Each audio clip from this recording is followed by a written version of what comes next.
attackers. Ben, about the president's phrasing about ISIS or ISIL being contained. I know that he was specifically talking about the Iraq-Syria battlefield, but he made the comment after the terrorist attack against the Russian airliner, after the suicide bombings in Beirut. If this is what ISIS looks like contained, I shudder to think what ISIS looks like uncontained.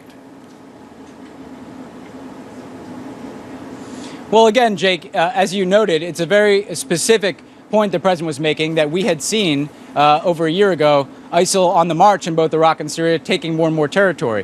What we've been able to do is stop that advance and reclaim territory, going on the offense with our partners on the ground, most recently taking the strategic town of Sinjar, which cuts off the supply line between Raqqa in Syria and Mosul in Iraq. So we've made advances that are very important because that shrinks the space where ISIL can operate and puts pressure on their safe haven. But we see this as a group with global ambitions, and we have to be one step ahead of ISIL every time that we can. That's why, for instance, we took a strike at ISIL's leader in Libya, because we see them trying to get a foothold there as well. One step ahead. We don't seem to be one step ahead of any terrorist group these days. David Axelrod, former senior advisor for President Obama, saying on CNN last night, quote, obviously the emergence of ISIS was not what was anticipated, and it is going to be an issue in this election. I think people are concerned that not only has the president underestimated ISIS in the past, calling them a JV team,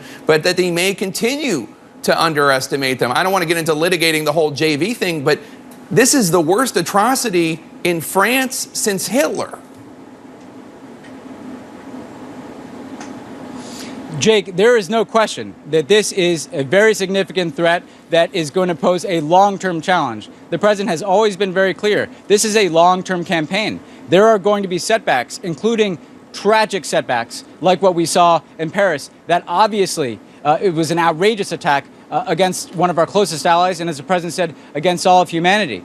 The fact is, what we have to do is very methodically and relentlessly degrade this threat. And we've built an intelligence apparatus to collect intelligence against ISIL. We're taking out leadership targets. We've targeted Jihadi John in Syria, again, the leader in Libya that I mentioned. But obviously what we're doing here in Turkey is talking to many of our other coalition partners about what we can do together to continue to apply pressure on ISIL, even as we build on the work that was done in Vienna to try to achieve a diplomatic resolution to the Syrian conflict that can bring that fighting to an end.